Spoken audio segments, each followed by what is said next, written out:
Bonjour et bienvenue sur notre nouvelle émission de la télé de Lyon.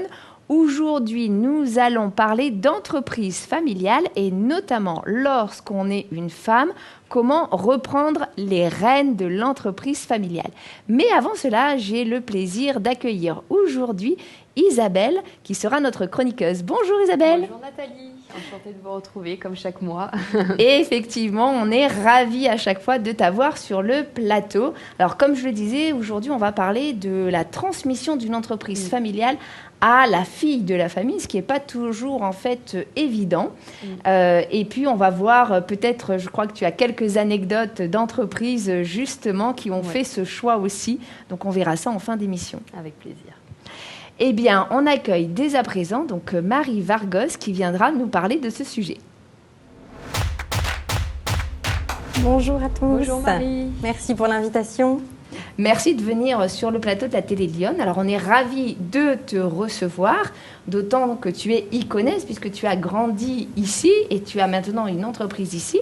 Est-ce que justement tu peux te présenter auprès de notre auditoire pour et expliquer un petit peu ton parcours, qui tu es, etc. Avec plaisir.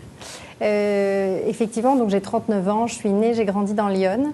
Après le bac, j'ai fait une école de commerce. On a fait la même, d'ailleurs à quelques années près. Dans laquelle j'ai choisi une spécialisation marketing. Donc je suis partie au UK pendant 1 an, où j'ai fait un stage au sein du groupe LVMH. Ça a été une super expérience, très festive déjà. Et puis surtout parce qu'il y avait cette approche anglo-saxonne du business. Et c'était vraiment génial. Et puis en rentrant, j'ai fait un Master 2 en ressources humaines, avec un apprentissage d'1 an chez L'Oréal. Donc pareil, c'était très très formateur. Et puis très rapidement après, j'ai décidé de reprendre. Donc je suis revenue dans Lyon et j'ai racheté l'entreprise à mes parents en 2011. Et voilà, je suis toujours là. Donc depuis 2011, ça commence à dater maintenant. Ouais.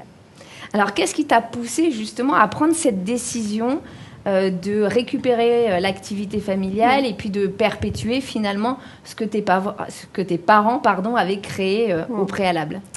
Rien au départ parce que je voulais surtout pas reprendre. Je crois que j'avais trop vu l'envers du décor et les difficultés qu'avaient rencontrées mes parents. Mais voilà, sauf que quand on a reçu ce modèle entrepreneurial, qu'on a grandi dans cet environnement, je crois qu'on a vraiment une prédisposition à entreprendre et inversement des difficultés à trouver un statut de salarié, je pense. Et puis après, moi, c'est une histoire de passion. J'ai été cavalière, passionnée, j'ai vraiment traîné mes bottes au sens propre du coup, c'est pas une métaphore, aux côtés de mon père pendant des années. Et c'est là que j'ai tout appris d'ailleurs. Je pense que sans le vouloir et sans le savoir, c'est là que j'ai pris le plus d'expérience professionnelle. Donc en fait, voilà, c'était pas prévu et un jour, c'est un peu devenu une évidence. D'accord, waouh. Alors ça me met des frissons effectivement de se rendre compte que finalement, même si à un moment donné, je suppose à l'adolescence, tu diras surtout pas, je veux faire autre chose, finalement tu reviens aux racines. Tout à fait, ouais. Oui, parce qu'en fait c'est plus que, dans mon cas à moi, c'est plus qu'un job en fait. C'est un sport, c'est une passion. Et voilà, ça a fait sens pour moi et ça le fait toujours aujourd'hui. Je me lève le matin et je n'ai pas l'impression d'aller travailler. Donc ça, c'est une chance inestimable. Après, il y a aussi des obstacles, des difficultés et c'est pas simple tous les jours non plus. Mais c'est une belle histoire, c'est une aventure familiale. C'est clair. Alors justement, quand tu as en fait repris les rênes de l'entreprise, est-ce que, comme tu es une femme, est-ce que tu as subi des préjugés ou des obstacles particuliers, peut-être avec les salariés, le temps de prendre ta place, etc. Comment ça s'est passé, cette transition ? Des préjugés, je ne crois pas. Je ne mets pas non plus ça sur le compte du fait d'être une femme. En revanche, je suis passée par plusieurs phases. La première, ça a été d'asseoir ma légitimité. Effectivement, moi, quand je suis arrivée, l'équipe était ancienne. Ils m'avaient tous connue comme enfant. Et du jour au lendemain, j'arrive et je suis dirigeante. Et voilà, donc pas mal de petits conflits d'ego et puis un léger syndrome de l'imposteur pour moi, je crois. Et voilà, j'arrivais sans diplôme, fraîchement, à peine 30 ans, j'étais pas diplômée. Et j'étais amenée à manager des personnes qui avaient 10, 15 ans de boîte, qui étaient diplômées, parce qui avaient des diplômes techniques. Et voilà, ça n'a pas été évident, ça m'a pris un peu de temps. Et puis après, la deuxième phase, ça a été de m'approprier l'entreprise. Parce que c'était quand même très, très empreint de l'image de mes parents. Même s'il y avait une vraie convergence d'opinions et de visions, il a fallu aussi que je sache vers quoi je voulais emmener mon entreprise, de quel modèle je voulais me défaire, m'affranchir, qu'est-ce que je voulais créer comme business model qui allait être le mien, et quel modèle managérial aussi, parce que j'avais aussi des parents qui étaient très aimés, très charismatiques. Donc voilà, ça a été ça mes difficultés de départ, mais en même temps c'est comme ça que j'ai appris. Et que tu as aussi pu évoluer et que tu as pu faire aussi évoluer l'entreprise. Exactement. Alors, une question un petit peu connexe mais proche. Justement, tu parlais donc du côté de te défaire un peu de ce qu'avaient fait tes parents pour tracer ton propre chemin. Est-ce que, à contrario, tu n'as pas eu l'impression parfois, alors que tu avais racheté l'entreprise à tes parents, que bon, dans les conseils que te donnait ton père ou ta mère, ils gardaient un peu la main sur l'entreprise, ou est-ce que ça a été plutôt bien géré à la fois de ton côté et à la fois du leur? Non, du tout, parce que j'ai eu la chance d'avoir des parents qui étaient vraiment dans la transmission. Donc ça s'est fait vraiment sans heurts, et au contraire, ça a vraiment été très facile. Après, c'est vrai je pense que la clé, c'est la communication. Il faut une communication ouverte et sincère. Mais dans mon cas, ça n'a vraiment pas été un frein, un problème en tout cas. Bon, bah super, parce que c'est vrai que parfois on peut avoir aussi cette problématique entre la sphère familiale et la sphère professionnelle. Papa ou maman qui continuent à donner des conseils, mais qui sont un petit peu plus que des conseils finalement. Bon, ça c'est chouette. Alors, parfois, on a des femmes comme toi qui sont filles de parents entrepreneurs et qui récupèrent l'entreprise en fait des parents, ou qui osent pas justement récupérer l'entreprise des parents. Alors, parfois parce qu'elles ont des peurs conscientes ou inconscientes, parfois parce qu'elles veulent faire carrément autre chose. Et parfois parce qu'elles ont, comme ce que tu as connu, le syndrome de l'imposteur. Quels seraient aujourd'hui, toi, avec tes 10-15 ans de recul, quels seraient tes conseils auprès de ces femmes qui potentiellement pourraient reprendre l'entreprise familiale? Alors, déjà, la première chose qui me vient, c'est l'image du couteau suisse. Dans une entreprise comme la mienne, il faut être capable d'être partout, au four et au moulin, et ça, c'est important. Après, je trouve que l'enjeu et le point de vigilance, et ce qui est vraiment important, c'est de trouver le juste équilibre entre la passion et l'implication plus liée au caractère familial de l'entreprise, parce qu'on y met tout son cœur, ses tripes, ses mains, encore une fois au sens propre, et à la fois être capable de garder la distance et la hauteur nécessaires pour garder la capacité de discernement, l'adaptabilité au marché et la capacité à faire progresser son entreprise et à la gérer de manière professionnelle. Donc l'enjeu, c'est ça, c'est que la dimension familiale ne devienne pas un frein à la croissance. Parce que quand il faut changer les lignes d'une stratégie d'entreprise, qu'il faut prendre un virage à 180 degrés parce que parfois c'est nécessaire ou obligatoire, et qu'on touche à l'histoire ou à l'ADN de l'entreprise, et quand cette histoire elle a été écrite par vos propres parents, c'est plus difficile, je pense, que quand on repart d'une page blanche ou qu'on reprend une entreprise à un tiers from scratch, quoi. Donc je pense vraiment que l'enjeu il est là. C'est garder la passion, parce que sans la passion il n'y a plus de sens, et à la fois garder cette hauteur pour gérer son business de manière professionnelle. C'est vrai que ça ne doit pas être toujours évident de pouvoir séparer le côté passionné. Et on voit, je crois que tu as quelques exemples, peut-être que tu peux nous en citer un ou deux, Isabelle, d'entreprises qui se sont un petit peu déchirées justement à cause de cette passion. Alors, des passions puis des intérêts ou des visions différentes. Alors ça fait des super films au cinéma, c'est vrai. Mais, pour les prochaines séries Netflix. C'est ça. Mais c'est des entreprises que tout le monde connaît et qui ont vraiment connu des crises graves, comme L'Oréal, à la mort, on a entendu de Bettencourt, il y a eu Ferrero, on a failli ne plus avoir de Nutella, Samsung aussi, voilà, c'est des groupes qui sont toujours là, mais qui sont parfois encore même en conflit juridique devant les tribunaux, parce que certains membres de la famille n'ont pas eu... une vision commune, une communication, là, on en reparlera, mais c'est un point essentiel. Et que, alors ça arrive souvent, il faut quand même le signaler, au décès ou à la prise à la retraite en fait, des parents ou des successeurs. Et là, voilà, les conflits d'intérêts peuvent être tout à fait. Important. Ouais. Après, si je peux rajouter quelque chose, le deuxième conseil du coup que j'aurais donné et qui rejoint un petit peu ce que vous disiez, c'était pour moi de bien s'entourer. Et là, je ne parle pas seulement de ses équipes, mais je parle de se rapprocher d'une personne ressource. Typiquement, moi, j'ai été accompagnée par quelqu'un que je considérais vraiment comme mon mentor et qui donc était brillant, qui avait énormément de connaissances, qui était de la génération de mes parents, qui pouvait aussi m'aider à décoder certains codes ou certaines problématiques et qui, du coup, était vraiment extérieur à l'entreprise. Donc, je trouve que parfois, faire appel à un tiers, dans mon cas, c'était pas pour régler des soucis intergénération, mais c'était plus parce que il m'a permis de me challenger, de remettre en question parfois mes certitudes, mes croyances, mes peurs et de m'aider à oser en fait. Et je pense que ça peut être un vrai plus. Effectivement, souvent on en parle, d'ailleurs le réseau est absolument crucial et essentiel, on en a parlé notamment le mois dernier, ça peut faire toute la différence, à la fois le réseau proche, le réseau familial, mais aussi le réseau qu'on va se construire, le réseau professionnel. Tout à fait.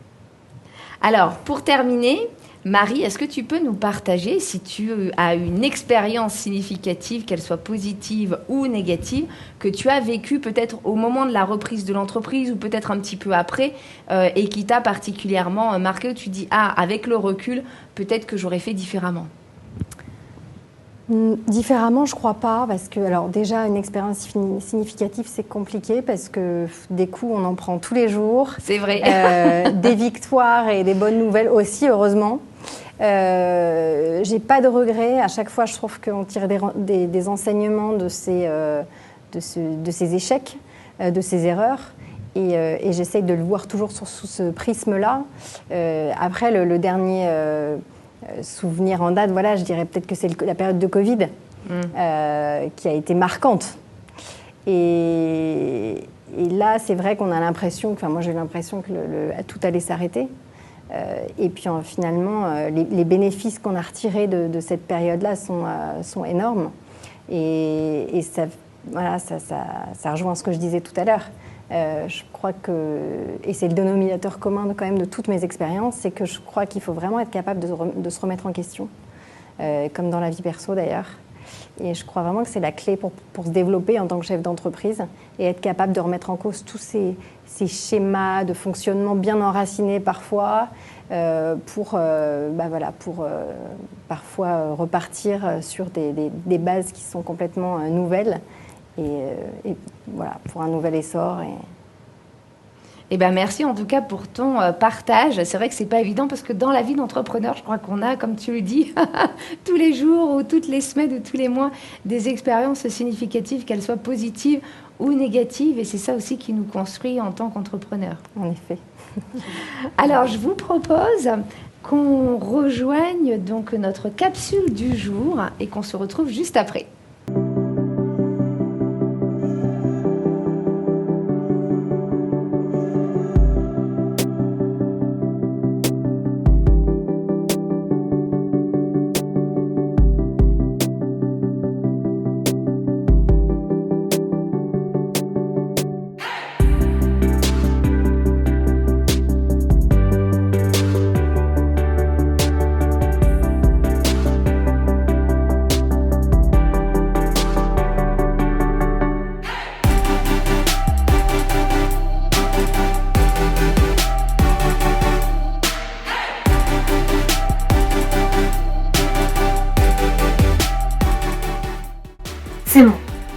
Je sais ce que je vais faire plus tard.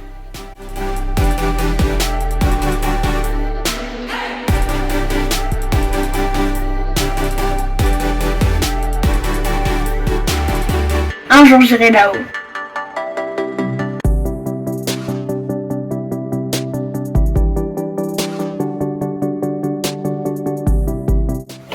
Tu fais quoi? Bah j'installe mon télescope. Oui, non, mais tu vas faire quoi? Bah je vais regarder les étoiles. Et un jour, tu vas dire à maman que tu veux être cosmonaute?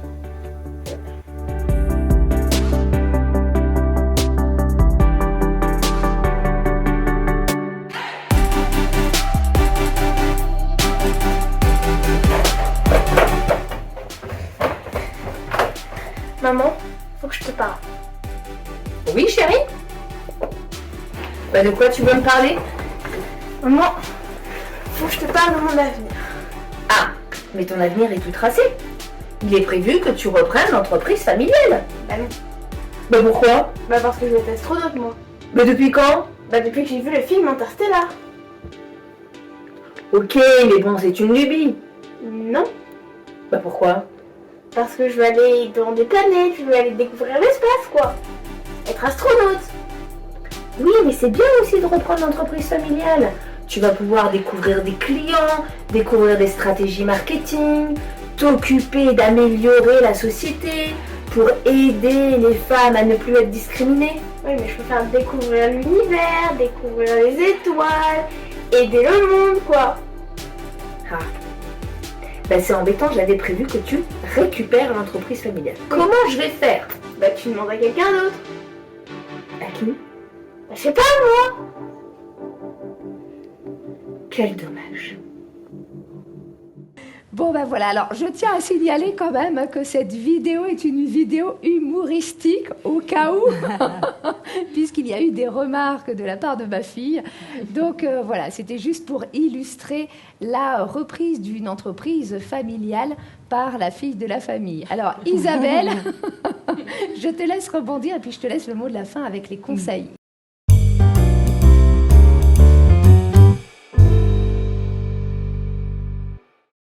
J'ai bien ri effectivement parce que dans les premiers conseils que j'avais envie de donner, en fait, de ce que j'ai glané, parce que c'est vrai que moi-même, j'ai pas eu d'entreprise familiale, donc il a fallu que je me projette, que je fasse quelques recherches pour réaliser ça, et j'ai quand même réussi à trouver des points communs. Et le premier que j'avais identifié, c'est clairement la communication. Et c'est marrant parce qu'on ne s'est pas concerté, et on a utilisé exactement les mêmes mots, ouverte et sincère. Et donc là, clairement, avec Roxane, il n'y a pas de communication. Non, zéro. Donc voilà, après, je vais développer un peu plus chaque point. Mais bon, après, ça, tu l'as un petit peu évoqué, une planification vraiment à long terme. Et ça, je trouve que c'est vraiment essentiel. Et après, que ce soit planifié de manière minutieuse. Parce que, voilà, on reprend une entreprise et ça reste c'est un boulot. Donc du coup, ce que je retiens, c'est que quand on a toujours vu les parents, peut-être les oncles, l'entreprise familiale n'est pas forcément dirigée par les parents. Donc on a forcément entendu parler de l'entreprise familiale, des produits, des services, de l'histoire. Mais le voir, même en n'étant pas exactement dans l'entreprise en train de travailler, c'est différent. Donc la première chose, avant même de prendre une décision de je vais reprendre les rênes ou pas, c'est de s'immerger et d'aller au-delà de ce qu'on a déjà pu avoir comme connaissance, de voir quelles sont vraiment au-delà les valeurs qu'on partage. Est-ce que j'ai les mêmes valeurs? Est-ce que ma vision, au moins aussi sur une vision pérenne, il y a des points communs? Les dynamiques familiales, parce que ça, je parlais que ça fait d'excellents films, mais au quotidien, ça peut clairement devenir un enfer. Hein. On l'a vu, des fois, c'est tout ou rien. Des gens ou même des hommes, des mariés, des femmes qui ont voulu travailler ensemble et ça a fini en divorce. Donc, c'est vraiment de clarifier, de parler ouvertement avec la famille, de dire pour évaluer finalement ce que nous on recherche, nos attentes, nos besoins, nos passions. Est-ce qu'on a les mêmes passions? Si on n'est pas du tout, passionné par les chevaux, ça aurait peut-être pas autant matché. Mais en revanche, s'il y avait une passion de diriger, ça aurait pu marcher. Et puis les chevaux, c'était plus annexe. Mais voilà, en tout cas, que tout le monde soit clair et surtout au niveau de la passation, que les rôles de chacun soient définis. Est-ce que, par exemple, là, en l'occurrence, si c'est les parents, est-ce qu'ils lâchent complètement? Est-ce qu'ils regardent une part? Enfin, voilà, on l'a vu, c'est souvent des périodes charnières où, si ce n'est pas établi de manière ouverte et sincère, ça peut mal se passer. Donc, et j'ai envie de dire, et là, je rebondis vraiment sur ce que tu as déjà dit, sur le fait de se faire accompagner, et que ce n'est pas parce que c'est une entreprise familiale que tout se passe en famille, et de pouvoir se faire accompagner par des experts qu'on n'a pas forcément au sein de la famille. Donc là, je pense notamment à beaucoup d'experts sur la partie juridique, notamment pour cadrer au début la mise à jour de documents. C'est une grosse partie qui peut être fastidieuse et technique. Donc là, de se faire entourer par des professionnels, que ce soit donc des avocats, des comptables, voilà, parce que changer de dirigeance, c'est pas anodin d'un point de vue administratif et juridique. Et puis comme on sait que l'administration française est très simple, effectivement, c'est toujours mieux d'être accompagné. C'est ça. Et en étant accompagné, on évite de tomber dans des pièges. Il y a beaucoup en fait de personnes qui tombent dans des pièges, qui perdent du temps, de l'argent. Donc, vaut mieux investir là-dessus et partir directement sur des bases saines. Après, donc, ce qui en découle, c'est vraiment la communication. Donc, au-delà, avant de la prise de décision, mais après, tout au long de la gestion de l'entreprise, parce que quand on est avec des proches, qu'on travaille avec des proches, c'est parfois plus difficile de s'affirmer parce que il y a un historique, parce qu'il y a des relations familiales, parce que voilà, c'est pas toujours évident de dire à son papa, je ne suis pas d'accord avec toi, ou même un frère, une sœur. Enfin voilà, en fonction de la configuration de l'entreprise familiale, ça peut être très très très compliqué.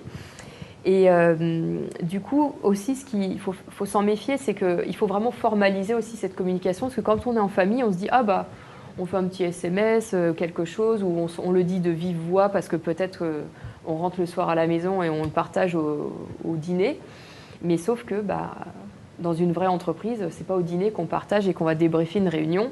Donc voilà, à minima, de garder quand même des process pour pérenniser l'entreprise, pour structurer, pour travailler comme on aurait pu travailler dans une autre entreprise. Même si, voilà, on sait très bien, il y a quand même des échanges en dehors des heures de travail, ce qui est normal, mais bon, il faut l'avoir en tête parce que voilà, on voit sinon des entreprises, on en a parlé tout à l'heure, qui se déchirent complètement. Et au-delà de la communication, c'est aussi la communication avec les employés qui est aussi importante parce que voilà, quand il y en a, parce que des fois il y a des entreprises familiales qui sont gérées uniquement par des membres de la famille, mais voilà, c'est important que les gens qui ne sont pas de la famille se sentent quand même intégrés au modèle familial parce que ils portent aussi la réussite de l'entreprise. Et s'il y a des problèmes, si ça arrive, là de faire appel plutôt à des médiateurs plutôt que d'essayer de régler. Parce que les familles qui essaient de le faire entre eux, c'est là où en général ça bloque, parce qu'au moins un médiateur, il aura une prise de recul différente et puis voilà, il a moins d'enjeux en fait et moins je ne vais pas dire de sentiments, il en a, mais voilà, il n'a pas le même enjeu affectif dedans. Et tout à l'heure, je vous avais dit que, alors ça m'amène au deuxième, troisième point, c'est la planification. En fait, c'est vraiment d'avoir cette vision à long terme. Et ça, tu l'as très très bien illustré. Comment vous pouvez contribuer, en fait, c'est gérer une entreprise. C'est pas juste pour faire plaisir à la famille ou un peu pour l'image. Non, faut la faire progresser l'entreprise. Faut qu'elle fasse du chiffre d'affaires, etc. Donc tout ça. C'est pas que de la bonne volonté, voilà, ça veut dire des plans d'action, ça veut dire mise en place d'indicateurs de suivi, de performance, etc. Et donc ça, parce que sinon l'entreprise va économiquement une entreprise qui ne fait pas de chiffre d'affaires, c'est une entreprise voilà, non viable. Elle va disparaître, donc ça c'est important. Et puis donc ça, faut l'avoir dès qu'on commence en fait, et pas simplement dire on verra dans 6 mois si ça me plaît, si ça me plaît pas, comment ça va avancer. Non, il faut dès le début. Parce que la reprise, peut-être, alors il faudra confirmer, mais au début c'est complexe, qui peut être difficile aussi. Donc de trouver l'équilibre justement entre le maintien de l'héritage, de l'ADN, mais aussi d'apporter sa signature, parce qu'il n'y a rien de pire que de vouloir copier un style qui n'est pas le nôtre, alors là que ce soit entreprise familiale ou pas. Donc il faut pouvoir s'affirmer, il faut trouver son rythme, etc. Et ça, on le voit, les entreprises qui réussissent le mieux, c'est celles qui ont allié justement l'héritage avec l'innovation. Parce que même si des choses, par exemple, si c'est nos parents qui ont très bien fait fonctionner, on voit que ce qui fonctionnait il y a 20 ans ne fonctionne plus forcément aujourd'hui. Donc il faut le faire de manière à respecter aussi tout cet héritage. Et là, si on parle d'entreprises qui ont bien fonctionné, si je vous dis Michelin, j'avais noté Lego aussi, qui est un très très bon exemple, Mercedes, Ferrari, où là, il n'y a pas eu de gros problèmes familiaux. Et au contraire, quand on pense à ces marques, elles sont très anciennes et pourtant elles sont très ancrées à chaque fois dans la nouveauté, dans l'innovation.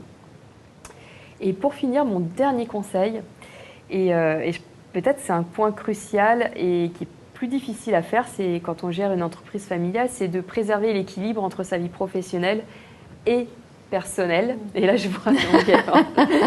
Et parce que on dit c'est la famille, je veux mettre tout mon cœur, toute mon énergie, mais il ne faut pas non plus le faire au détriment de son bien-être personnel et familial, puisqu'on a aussi des petits héritiers qui arrivent derrière. Et donc, limite au début, de poser dès le début ses limites pour ne pas un peu se fatiguer et de brûler la chandelle des deux côtés. Et ça, c'est plus facile à dire qu'à faire.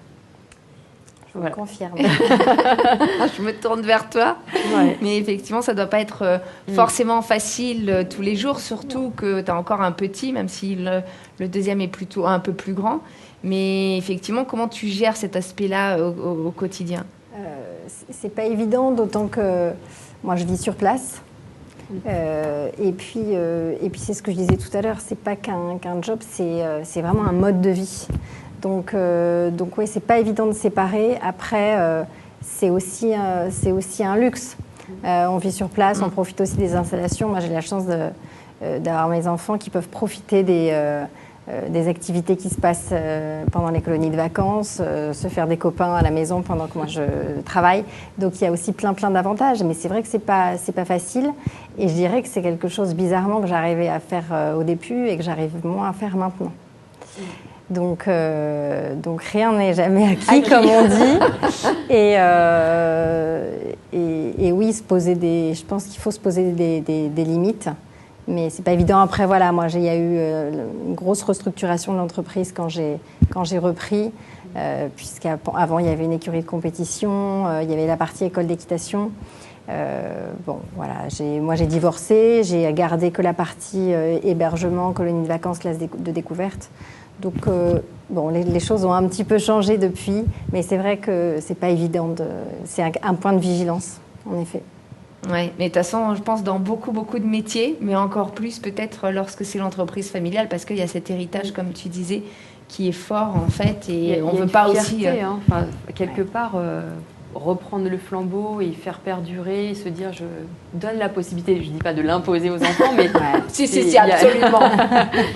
Mais d'ailleurs, les enfants, de toute façon, ça fait aussi partie d'eux, mais il y a vraiment une fierté. Oui, c'est clair. C'est ça qui est chouette aussi. Donc, tout à fait. Alors, pour conclure, pour faire la transition à ce que tu viens de dire sur la fierté, justement, alors j'ai choisi, non pas parce que je suis fan de chocolat, mais par l'héritière de Jacqueline Mars, parce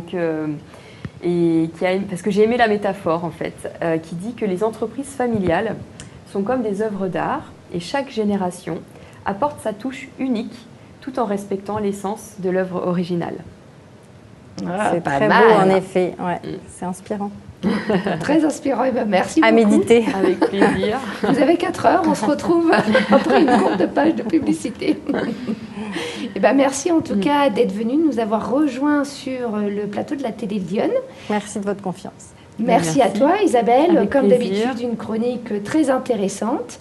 Et puis on se retrouve le mois prochain pour un nouveau sujet d'actualité pour les entrepreneurs et les entrepreneuses. Vous pouvez d'ici là nous joindre en mettant directement un commentaire sous la vidéo. On se fera un plaisir de vous répondre ou nous envoyer un petit mail à information@la-tribu-digital.fr si vous avez des questions complémentaires. Je vous souhaite à chacune et à chacun une très belle journée. après-midi, soirée et je vous retrouve dans un mois. À bientôt!